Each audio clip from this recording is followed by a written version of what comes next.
Here's the agenda for the next 45 minutes. We'll try and get it through quickly so we'll have time for question and answer at the end. Start with what is H.264. H.264 is important because that's the primary codec you're going to use to send video to iDevices. There's two primary use cases for producing for iDevices. One is tethered delivery via iTunes. The other is transmitting to connected devices either via Wi-Fi or cellular, either using Hdtv live streaming, which is the primary case, or just single file streaming. Okay? Who here is going to be producing files for iTunes? Okay.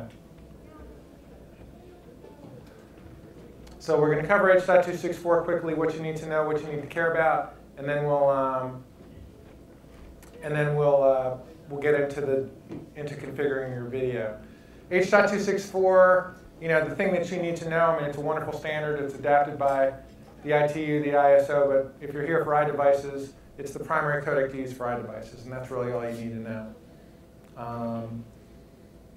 When you're producing for iDevices, the critical characteristic you need to know is something called a profile. So what is an H.264 profile? As you can see in the chart, it defines a set of coding tools or algorithms that can be used to generate the bit stream. So the coding tools on the left, we see IMP slices, B slices, multiple reference frames. Those are the compression techniques. And on the right, we see the baseline profile, we see the main profile, and the high profile, which are the three that we typically care about. Very few applications allow you to use the extended profile, and it really has no application in the iDevice space. So looking at this, you see that the baseline profile has the fewest compression techniques applied to it. There's only 4 yeses, and the rest are nos. High profile has the most yeses, has the most compression techniques available for that profile. So looking at that, you'd probably guess, okay, the baseline profile gives us lower quality because there are less complex compression algorithms used, but it's probably an easier to playback stream for precisely that reason. So the baseline profile gives you the lowest possible quality, but it's easy to play back, and the high profile gives you the highest possible quality, and it's a little bit harder to play back. Why did the H.264 creators give us profiles? So that people who were producing devices could support H.264 at a more or less limited level. So when Apple decided to build the original iPod, they wanted to support H.264, but they needed to limit the budget for RAM and for CPU power. So they said, okay, we'll support the baseline profile. And you as a video producer, if you want to get your video on that device, you know that you need to produce to H.264 using the baseline profile in your encoding tool.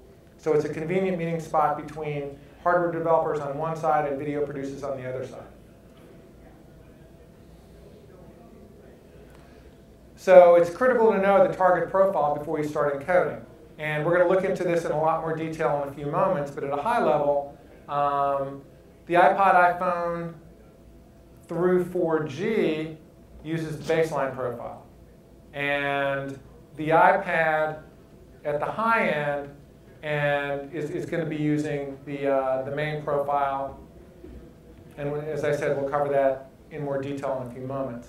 Issues to consider, what happens if you're producing one file that you want to play on all connected devices, then you need to use the baseline profile, but you're also going to have to limit the resolution and the data rate of your video, so it's going to look pretty ugly on an iPad. And we'll talk about strategies for supporting multiple devices with multiple files in a minute. If you want to produce a file that you want to play on computers and iDevices, typically, if you're looking at the iPad class of devices, you'll use the main profile. So basically what you need to do is you need to figure out which devices you want to support, and then you make sure that you use the baseline or use the profile that plays on the lowest common denominator device. What are H.264 levels? Profiles talks about encoding techniques. Levels talks about parameters like data rate and resolution. So whenever you're producing for iDevices, the thing you need to know is, what's the profile that it supports, what level does it support? And we'll show a chart that has all that information in a few moments.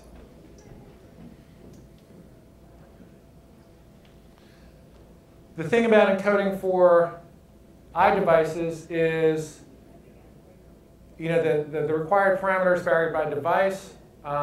It's a very technical encode. If you produce using the wrong profile, your file won't load on your target device. All of us who've used with iTunes have seen that. So if you're just starting out with the iDevices, you need to find an encoding tool that you trust and then use their templates pretty much unadjusted to make sure the device the device can play the video file that you create. So that's pretty much all you need to know about H.264 to produce for iDevices. We're going to look at two scenarios. One is video podcasts, and one is streaming to iDevices that are connected via either Wi-Fi or cellular. So this is the chart I keep referring to. It's a beast. Obviously it's available on the PDF for your download, so don't worry if you can't see it here. And basically what you can see is there are four classes of iDevices. This is the original iDevice, and it can play video, baseline profile up to level 1.3. And what that meant was, 320 by 240 video with a maximum data rate of 768 kilobits per second. So 320, 240 is a relatively small stream, right?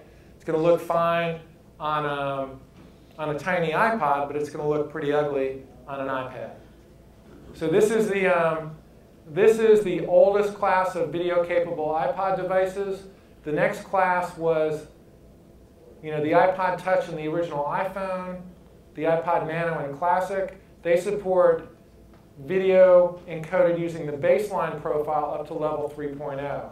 That means 640 by 480 resolution with a maximum video data rate of 2.5 megabits per second.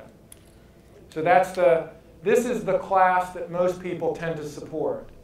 Okay, we'll look at some detailed results from a survey that I produced, and this is where most people start. They want to produce a file that plays here, and if you produce a high-quality 640, 480 file, it will not only play here and look good, it will also look pretty decent on iPhone 4, iPod Touch 4, and the iPad 1 class of devices, even though they can play 720p video, which uses the main profile, up to level 3.1. The iPhone 4S and the iPad 2, technically, they support the high profile to level 1 up to 1080p resolution. But they only support this if you're playing it to a connected device via some kind of connected cable on the iPad 2 or the iPhone 4S. We'll look at the spec sheet in a second. If you're producing for playback on these devices, you want to use 720p as a maximum. You don't want to use 1080p to play it back on these devices. And let me show you what I mean.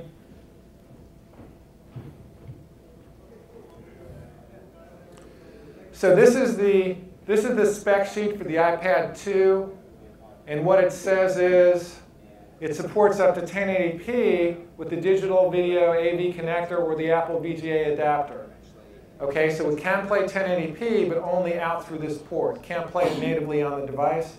So if you're producing for playback on the iPad itself and viewing on the iPad, you shouldn't use 1080p. Now there's one thing about this chart that's kind of striking, is that the maximum audio data rate is 160 kilobits per second all the way across. Now we're going to look at a chart in about 5 minutes that shows that music videos that are produced by popular music artists are all encoded at 256 kilobits per second. Technically, they're over the specifications that Apple produces for these devices. And again, this is the iPad 2 spec. There's two codecs supported here. One is there's multiple. There's H.264 video codec up to 1080p. That's what we saw on the chart. And AAC LC audio up to 160 kilobits per second. Again, what we saw on the chart. So we've got this disconnect between what people are doing and what's actually working and what Apple's putting in their spec sheets. So, I'm going to probably tell you to do what's working and just make sure that you test. The other point is if you use the MPEG-4 codec, which is a much lower quality version of the H.264 codec, you can use up to 160 kilobits per second of audio per channel. So maybe there's an error in the spec sheet. I don't know, they've been this way forever, so it doesn't seem like it is. But nobody is using the MPEG-4 video codec in the music videos they're producing. They're all using H.264, and they're all producing at 256 kilobits per second. This isn't the only time there was a disconnect between what people are producing and what's actually working and what the Apple specs are. So, you know, if it's working, you know, that's what I would do, but it always scares me to recommend 256 kilobits audio when the devices themselves are only spec'd out at 160 kilobits per second. So if you're looking at this chart, and these are all video capable iDevices, right? I mean, some are tethered only. So the iPod Nano and the iPod Classic, you can only support with iTunes. The original iPod, the same thing. iPod, iPhone, pretty much everything to the right you can get to either Wi-Fi or cellular. So the question is, you know, do I want to support the original iPod? Should I produce a 320 by 240 stream? You know, that's a question that you have to really think about. And then it's, you know, do I create one file in the 640, 480 range that supports everything to the right and just forget about the green ones, which is what a lot of producers are doing, or do I produce multiple files? And that's what some producers are doing. We'll look at examples of that in a second. And the final question we're going to address is, should I produce 1080p for the iPhone 4S and iPad 2?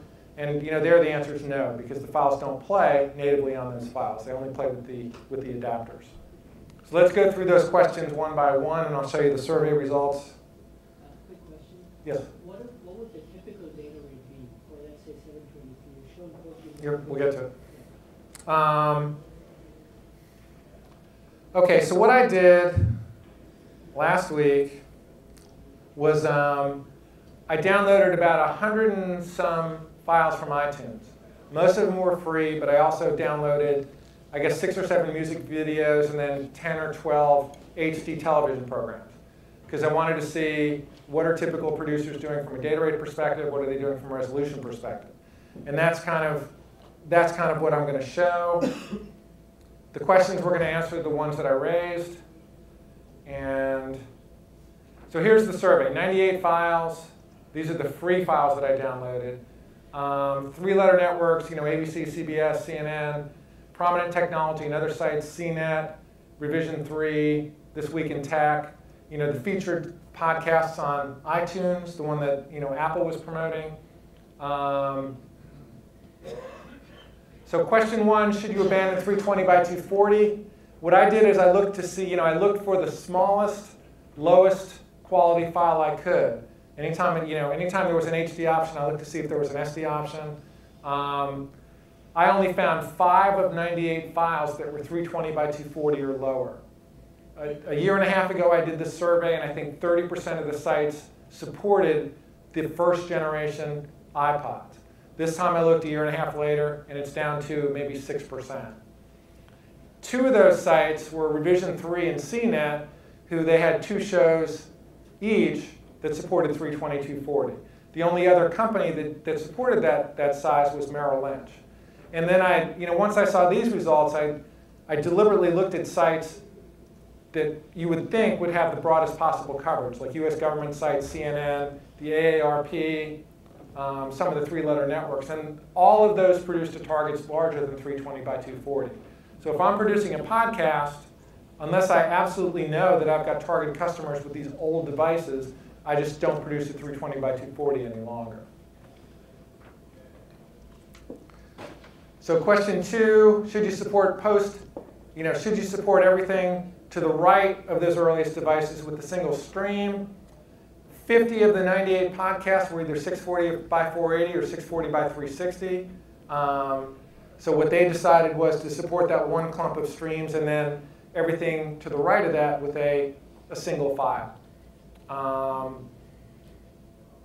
My conclusion is that unless you have a compelling reason to produce at 720p, and we'll look at that in a second, for most producers, a single 640, 480 or 640 by 360 file should be fine. should you distribute multiple files? You know, there were two scenarios where companies seemed to distribute multiple files. One were tech sites. You know, all three tech sites distributed multiple files. You know, CNET and revision 3 went to 720p and down to 320 by 240. You know, so tech sites do it because I think they know that they want to reach the broadest possible audience. That doesn't seem to be a general use case. The other use case was really compelling HD content, premium content. You know, some of the NASA space videos were produced at 720p, and screen cam videos. So if I'm producing a screen cam training video, they look much better at 720p than they do at 640, 360, because you really have to scale them down to make them fit in that window. So if you're producing informational news type videos, it's not entertainment, it's just informational, I don't see going to 720p. 7 of 16 producers who did offer a 720p stream also offered a lower resolution stream. So if you are going to go to 720p, you should strongly consider another option that plays on older iDevices. Should you encode for 1080p for iPhone 4S and iPad 2? Only for playback with external adapters. And I think that's a pretty limited use case, not something you'd want to distribute via iTunes. What do music videos look like? So these are 6 music videos that I downloaded. All were close to 640 by 480 or smaller. The average data rate was 1.5 megabits per second. Frame rate, 23.976. All were filmed in the whole make it look like movies mode. And pretty much every one targeted 256 kilobits per second.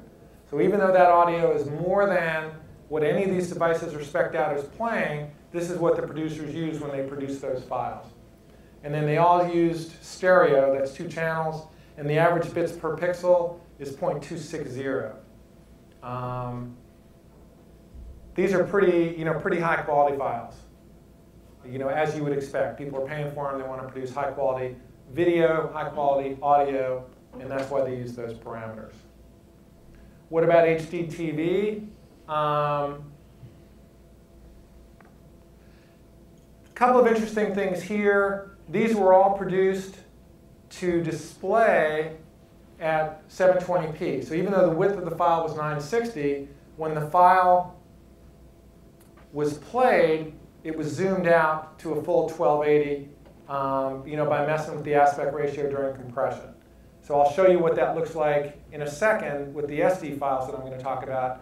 But that's something you can do with some encoding tools, but it's not something you can do with all encoding tools. I know you can do it with compressor. I don't think you can do it with squeeze. I don't think you can do it with episode. The average data rate was around 4 megabits per second. Your comment about 14 megabits per second, I think that is way too high.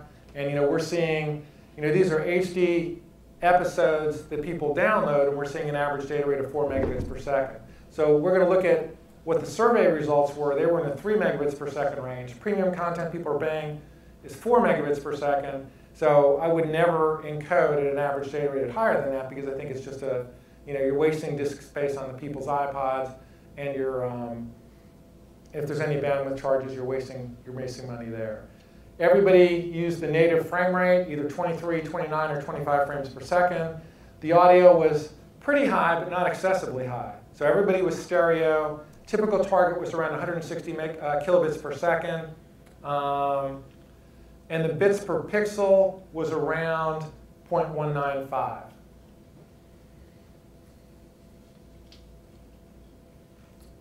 Hdtv episodes.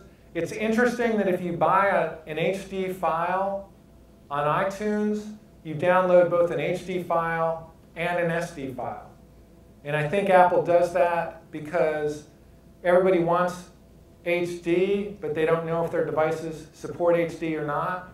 So if I'm on my old first generation iPhone, it's like, yeah, I want an HD file. So I download that, and if I didn't download an SD file, it wouldn't play. And what Apple does is they download them both. They load the one that will load, and the user doesn't even know that there's multiple files unless they check their hard drive. It's actually pretty slick. User doesn't need to know what, the chart that we saw at the beginning of the presentation. They just get something that plays on their iDevice. Now, all these are 640 by 480 resolution files, which sounds like 4:3 aspect ratio. But as we're going to see in a second, the people who produce these files are using aspect ratio adjustments to display them at 853 by 480. Average data rate, again, 1.5 megabits per second. Pretty much the same thing as we saw in our music videos. Frame rate, native. Audio data rate, 128 as opposed to 160, all stereo. Average bits per pixel was about 0.177. So,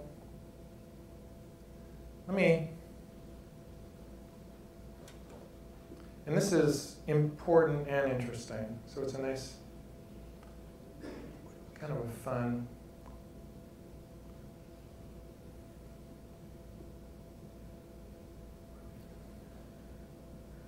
So here's Californication. Love David Duchovny.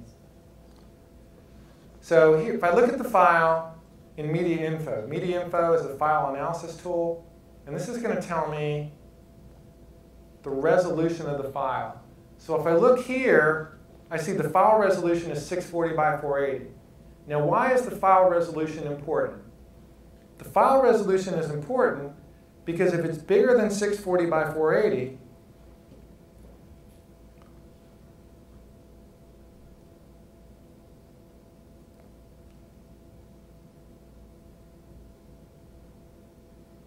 oh, that didn't work.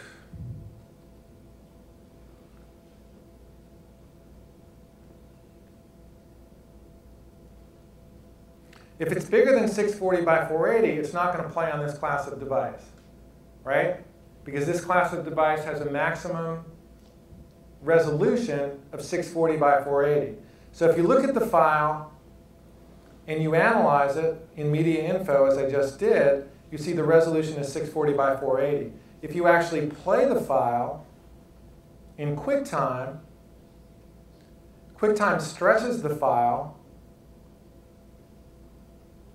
and we have an 853 by 480 presentation.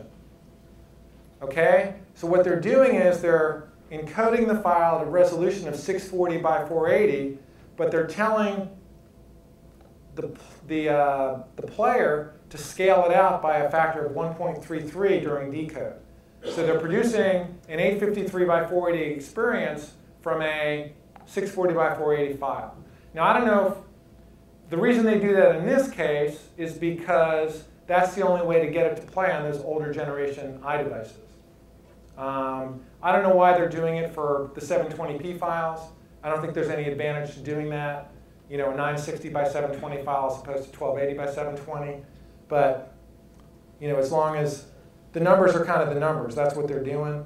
And I wanted to show you how it worked. So again, this is Media Info, which is a free file analysis tool. That's seeing 640 by 480 pixels. That's what iTunes sees when they try and load the file onto your iPod. And when QuickTime plays the file, it scales it out to 853 by 640. And that's why all these resolutions are 640 by 480, but we're still looking at a 16 by 9 file during playback. It's pretty slick. Is that distorting the image? No, because they're accounting for it in they're planning for it during the encoding, right? So it's kind of like how TV works. If you shoot TV widescreen, you capture 720 by 480 pixels, but the aspect ratio is 1.2. So the pixels are during display, the pixels are zoomed out, so you end up with a 16 by 9 display. That's how it works. The native file is 720 by 480, but during display, the aspect ratio that's ingrained in the file tells the player to push it out lengthwise. So, because they accounted for that during encoding, it doesn't distort. And you can see the file here, she just doesn't look distorted. This is what she looks like. And if you go to Duchovny, who you may be more familiar with, there's a couple of scenes in here where he's being interviewed. you know, that's what he looks like. He's not being squeezed or stretched, or that's just him. Okay, so those were the results. You know, if I'm looking at doing music videos or TV shows, these are the screens that I want to reference, right? Because this is what everybody else is doing. What should we do, you know, for not Hollywood producers or music video producers? What should we do when we're producing our own files for iTunes? What I did was I looked at the survey results for this class.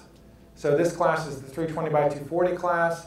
The device maximum is 768 kilobits per second. The average in the files produced in this class were around 528 kilobits per second.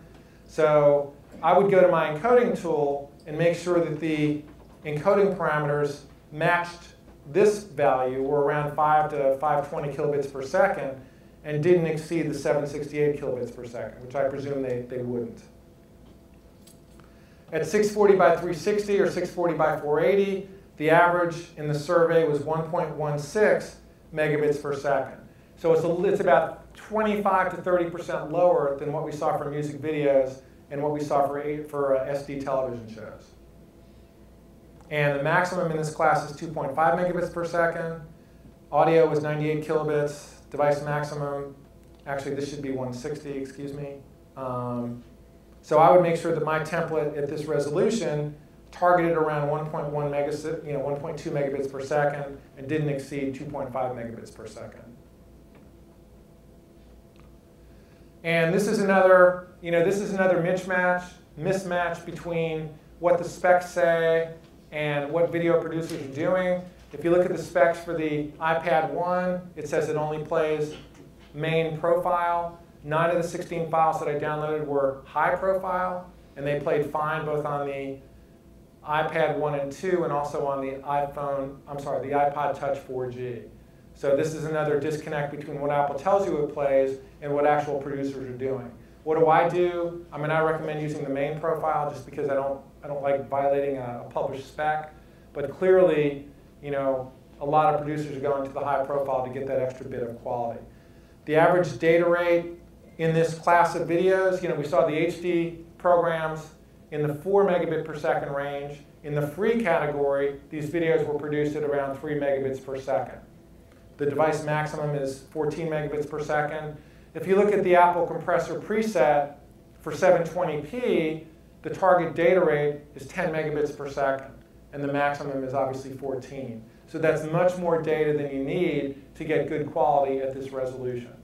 And then for the free podcast, the average data rate was around 111 kilobits per second stereo. The device maximum is 160.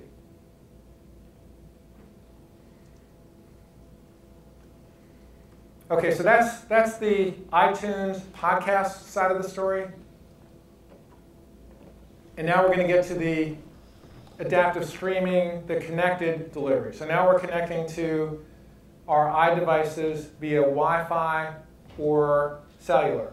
And we're going to introduce you to adaptive streaming, talk about Hdtv live streaming, and then talk a little bit about what's called transmuxing, which is the ability to take one stream and then target it towards different targets. Very few publishers want iDevices alone. Everybody wants a desktop player, whether it's Flash or Silverlight, and iDevices. And there's a very efficient way to do that via technologies that transmux.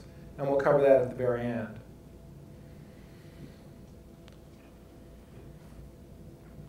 So the concept of adaptive streaming is to customize the experience for the viewer, device, and bandwidth.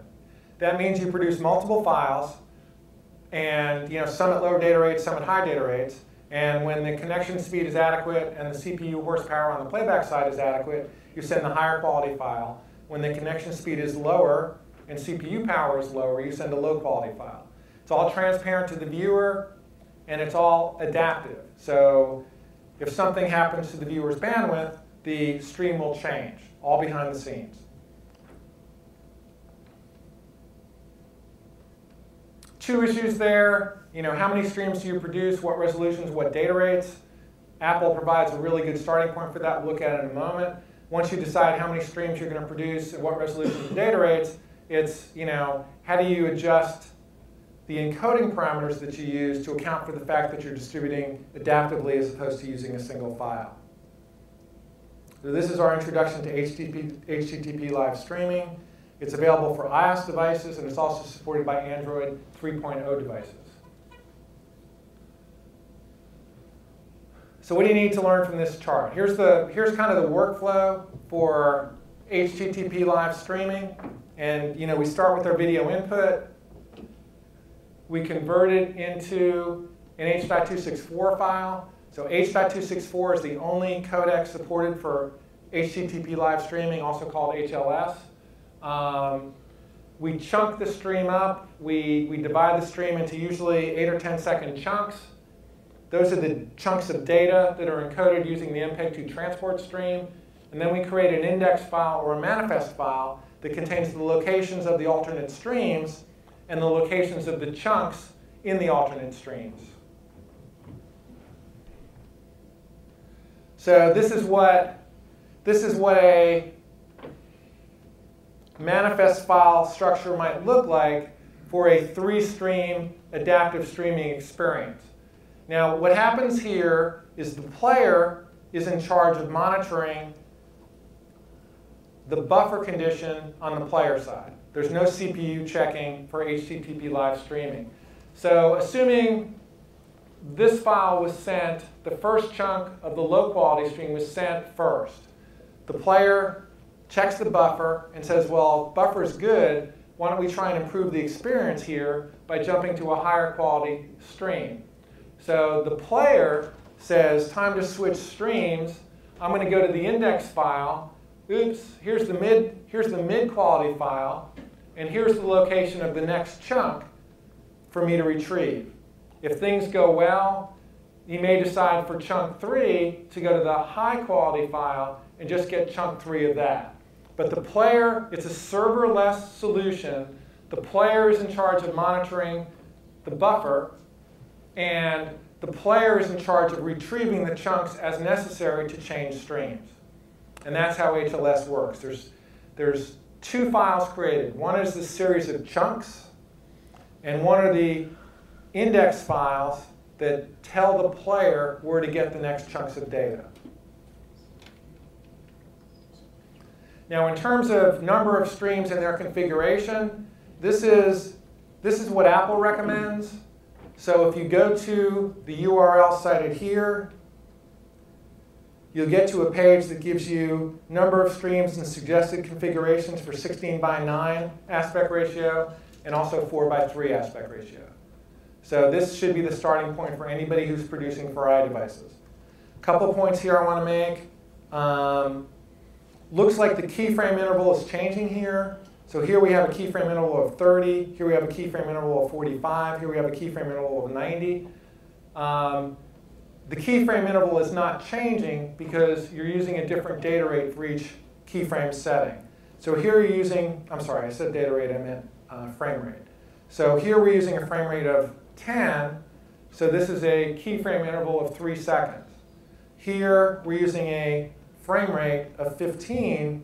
So it's also a keyframe interval of 3 seconds. And here we're using a keyframe interval of 90 at full frame rate, 30 frames per second. That's also a keyframe interval of 3 seconds.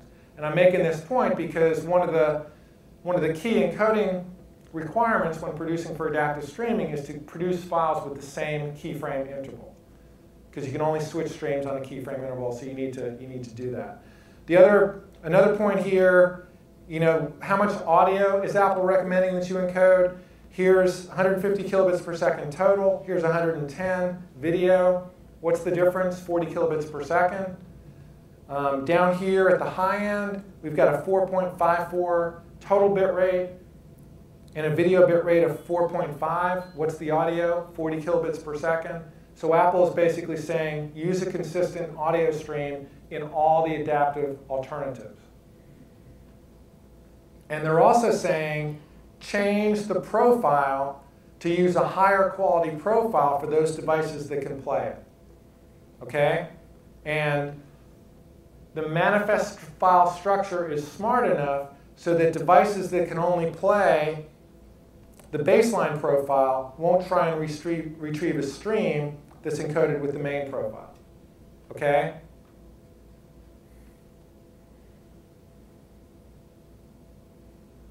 So now we know the stream count, resolution, and data rate. How do we customize for adaptive? Again, keyframe interval is key. And there's two concepts here. One's the concept of the keyframe. One is the concept of the chunk size. The keyframe interval should divide evenly into the chunk size. Why? Because you want the first frame in every chunk to be a keyframe. And if it's a 9-second chunk, use a keyframe interval of 3 or 1 or 9. The other concept is the keyframe location must be identical in all streams. So use the same keyframe interval. We talked about that. And disable scene change detection. Right? So scene change detection gives the encoding tool the ability to insert a keyframe if there's a scene change. You typically want to disable that when you're encoding for adaptive streaming. You want regular keyframes because that works best within the stream switching structure. Okay, VBR, CBR. VBR is variable bitrate encoding. CBR is constant bitrate encoding. CBR is the more conservative approach because it produces the smoothest stream, which is the easiest to deliver consistently, but the quality can suffer. So this is the same file. On the left, this file was encoded using constant bitrate encoding. You see very little variation in the average data rate. But this particular file, which is right after a cut between two cameras, is pretty awful. It's a very high motion sequence because it's right after a dissolve. And looks awful here, looks great here, because this is variable bitrate encoding.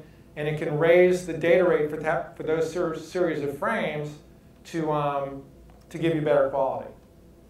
Okay, so that's the tension. You like constant bitrate because you get a consistent stream. You like variable bitrate because you get better overall quality. And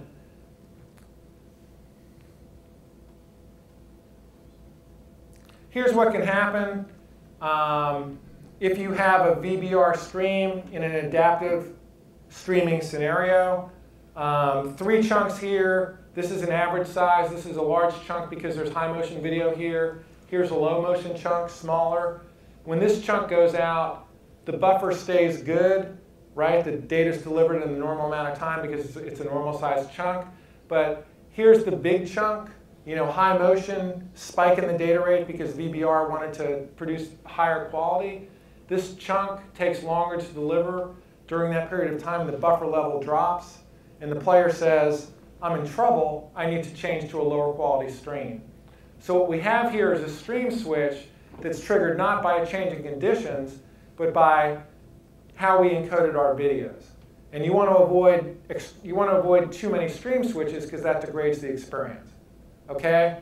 So the most conservative approach is to use CBR.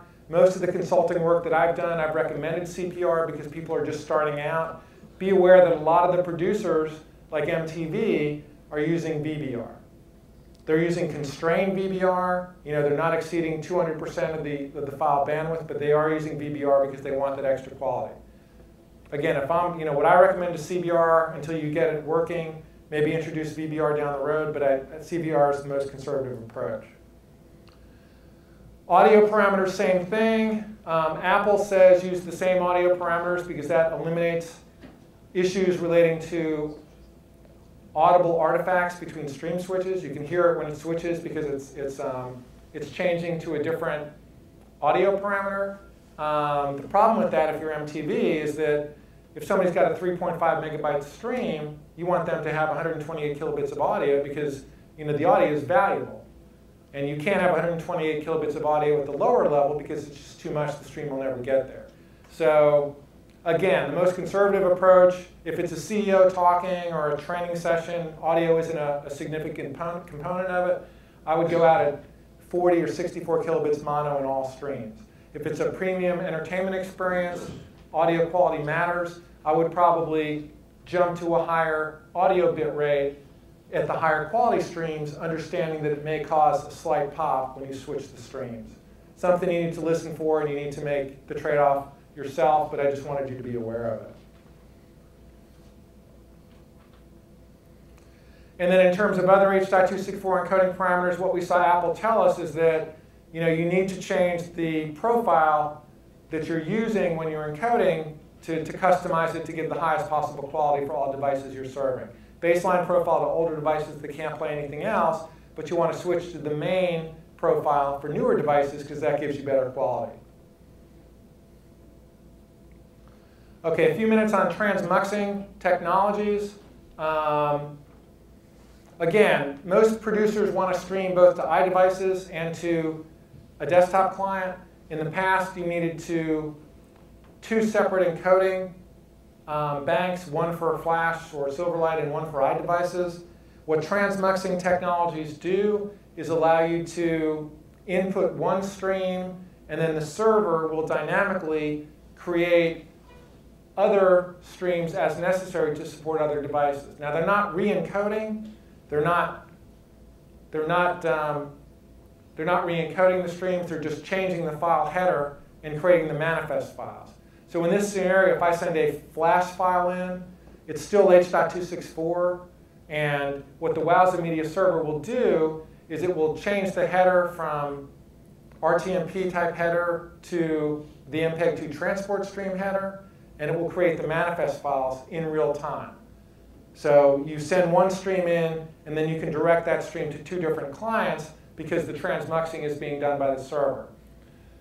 Technology providers include Wowza, Microsoft, and Adobe. The Adobe Flash Media Server 4.5 has the ability to transmux an incoming Flash stream and send it off to iDevices. That's relatively new in the last 3 or 4 months. And then some of the service, I guess, Real Networks Helix server can also do that. And then Akamai in their system has what they call in the network repackaging. So they can do that in their own system. If you use Akamai, you can send them one stream, and they'll do the transmuxing in the system. The high-level point you should walk away with is you don't have to create two separate files, two separate encoding experiences to serve two different clients. You should be able to find a solution where you transmux. This is very popular now, and most live streaming service providers and most OVPs can provide this type of functionality. And if you're going to be doing this stuff yourself or just want to check up on the consultants you're using, these are some of the sources that that I refer to when I'm doing production work.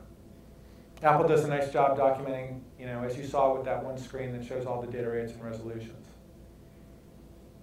Okay, so if you're serving two connected iDevices, HLS, HTTP live streaming is the preferred approach, gives you the best experience, dynamic, adaptive, all that good stuff.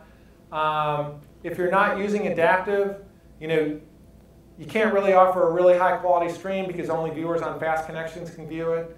Some people will view a stream that will stop and start. That's never good. You can offer a lowest common denominator stream. That might look good on a 320 by 240 display, but wouldn't look good on an iPad. Or you can let the viewer select, which is not what most people are doing. So these are pretty much suggestions. If you decide to do a high quality stream and you don't care if people can't retrieve it on lower speed devices, this might be a good approach.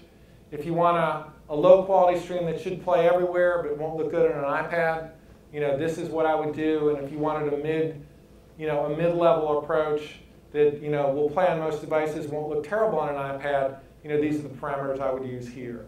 These are pretty much numbers out of the air almost.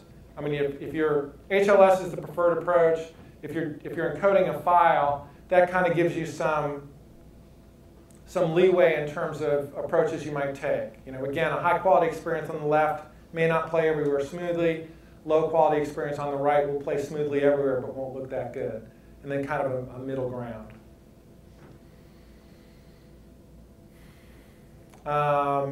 Most of the information in this presentation you can read as well as I can. The book is available on Amazon. And we have time probably for a question or two till they start knocking down the doors, if anybody has any. As far as we're trying to do DVR controls and duration in the M3 rate, how does that work? Does the duration change as the video progresses? It's a live event and we're streaming it, and I'm the UI developer. I'm trying to get access to the right duration and the right current time of the video element.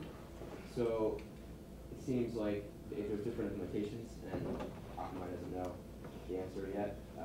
Yeah, so I don't know the answer either. Okay.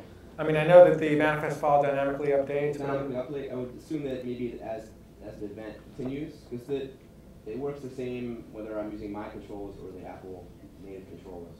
It starts off at some duration, and then eventually it kicks in.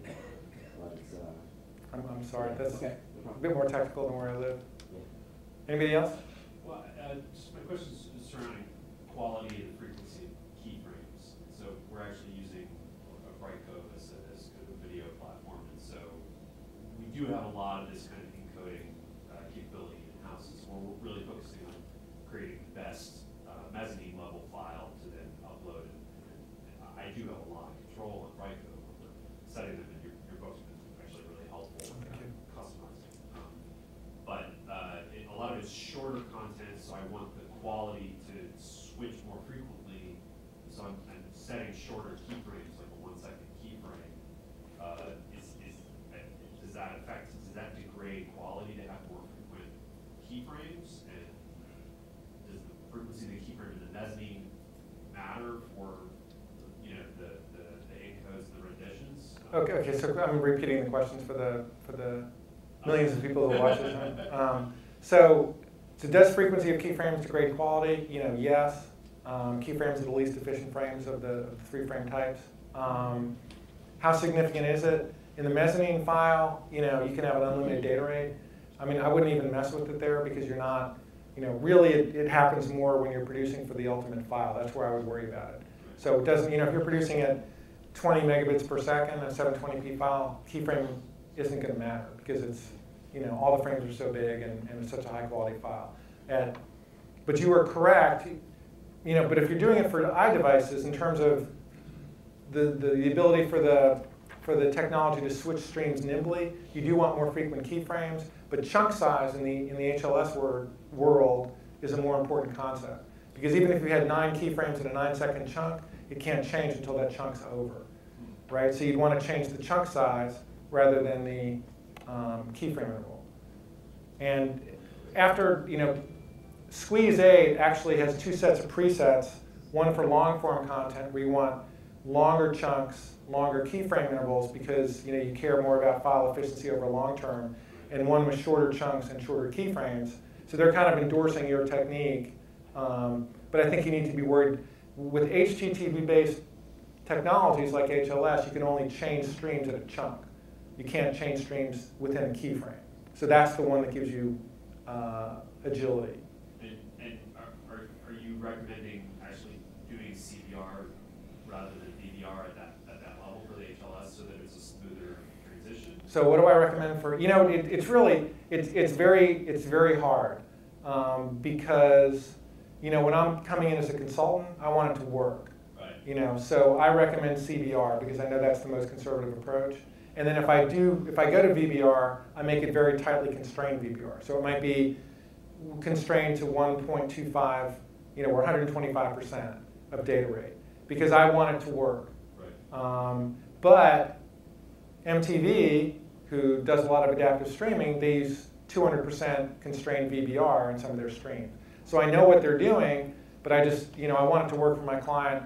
And then I tell them, once you get it rolled out, once you get it proven, if you want to experiment with VBR down the road, then you can try it. But I think it's more important at first to just get it working and get it working smoothly. Anything else? How available is the logic for the adaptive switching? Say it again? Like the logic that goes into the adaptive switching of renditions? It's not. How available is the logic? I think it's a total black box. I think as it relates to the iDevice anyway. I don't know how much there is in Flash, but I think iDevice is a pretty black box. They have mentioned that where most players like Smooth Streaming Client and the Flash Client will look at both CPU and buffer, HLS Client only looks at buffer. And that could be because they're so tightly specced that if it's going to play a baseline stream, they know there's not going to be a CPU issue, right? Whereas with the Flash player, if you send too big a file, it's not going to play smoothly. So as far as I know, you don't have any input into that. We good? Great. Thanks for your attention.